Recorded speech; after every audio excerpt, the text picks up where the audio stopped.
নমস্কার, সবাই কেমন আছেন? আশা করছি খুব ভালো আছেন।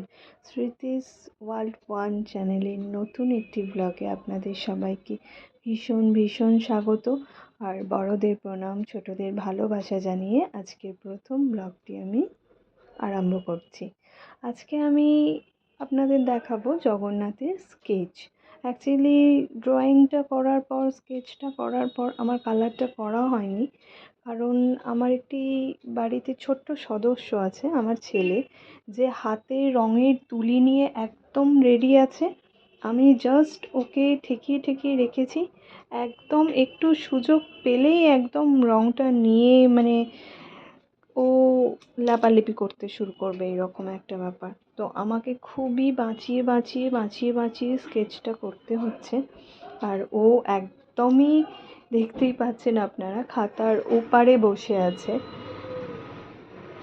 তো আমি যেটুকু পেরেছি চেষ্টা করেছি। আমার প্রথম ব্লগ, সামনেই জগন্নাথ দেবের রথযাত্রা, তো চেষ্টা করেছি আমার প্রথম ব্লগটি প্রভু জগন্নাথের একটি ছবির স্কেচ দিয়েই কেননা শুরু করি। একটু চেষ্টা করলাম, যথাসাধ্য আমার মতো চেষ্টা করলাম।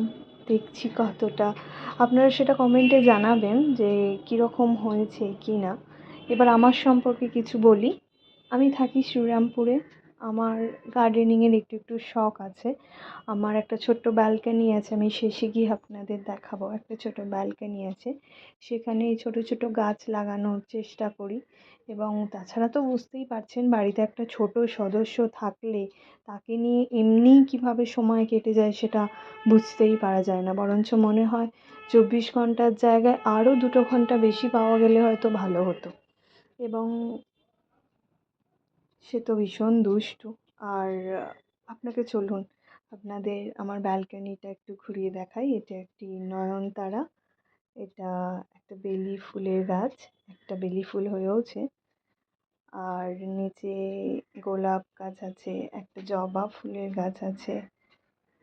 আর এদিকে নিয়ে যাই, এটা একটা টগর। এটা কী ধরনের টগর আমারও জানা নেই, কিনেছিলাম একটা নার্সারি থেকে, বাট ফুলগুলো খুব সুন্দর। চাপ টগর কিনা আমি জানি না, তো আপনারা প্লিজ যদি জেনে থাকেন কমেন্ট একটু জানাবেন কী নাম।